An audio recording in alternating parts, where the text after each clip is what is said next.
Julie Garnier. Je crois que ce que nous avons démontré, c'est que pour faire réagir, il faut une réponse coordonnée. Et malheureusement, depuis le début, on voit que la cohérence n'est pas du côté du gouvernement. Je ne vais pas refaire l'historique, mais quand même, repensons aux mensonges du gouvernement qui nous disait qu'il y avait des stocks de masques, qu'on ne savait pas les utiliser, que c'était compliqué, alors qu'on savait pertinemment qu'il n'y en avait pas assez, que les médecins couraient après, que les soignants couraient après. Ils se mettaient des sacs poubelles comme simple protection parce qu'ils n'avaient pas de masque, parce qu'ils n'avaient pas de surblouse, parce qu'ils n'avaient pas d'équipement pour se protéger. On voit que la cohérence, elle n'est pas du côté du gouvernement et malheureusement, j'ai envie de dire, aujourd'hui, elle ne l'est toujours pas.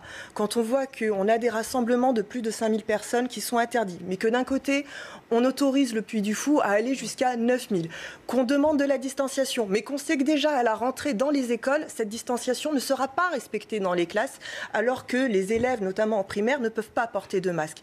Qu'on est en train de se battre pour savoir dans quelle rue le virus circulerait plus qu'une autre, que soit les joggeurs, soit les cyclistes sont les plus contaminants, alors qu'on sait très bien derrière que malheureusement, tout n'est pas fait. Et je ne prendrai qu'un seul exemple parce qu'il me tient vraiment à cœur. Aujourd'hui, nous savons que la ministre du Travail, Madame Elisabeth Borne, a pris une sanction contre Anthony Smith, qui est inspecteur du travail, qui n'a juste fait que son travail pendant le confinement et qui a demandé des masques. Il a demandé des masques pour des travailleuses qui sont des aides à domicile et il l'a demandé.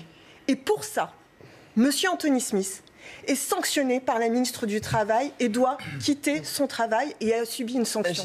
C'est un cas très particulier. Oui. Ce n'est pas un cas particulier. On va revenir effectivement. C'est la ministre du Travail qui a pris cette décision. Ce que je veux dire, c'est que la cohérence des conditions à la rentrée en entreprise, on va en parler. Si elle porte sur cette question, parce que si vous voulez protéger, vous savez très bien que le premier lieu de contamination aujourd'hui en France, c'est sur le lieu de travail. Et aujourd'hui, on voit que Elisabeth Borne prend la décision de sanctionner un inspecteur du travail qui demandait quoi? Des masques. Alors, justement, on va en parler.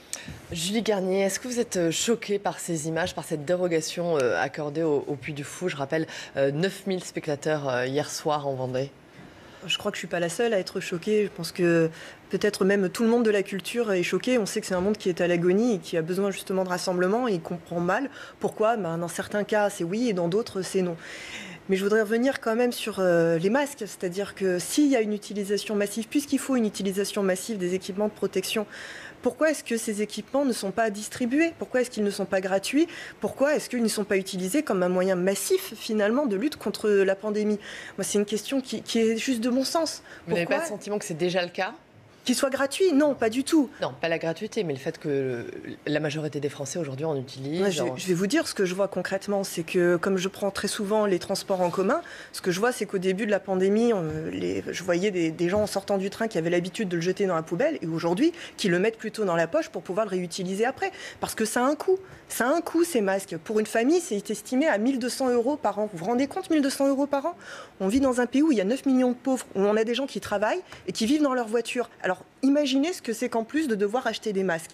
Pourquoi est-ce que, si c'est si utile que ça, puisque justement nous ne pouvons pas nous permettre le coût d'un reconfinement, comme vous dites, eh bien, mettons le prix justement dans les masques, faisons en sorte qu'ils soient accessibles et plutôt que de distribuer des amendes, distribuons des masques tout simplement.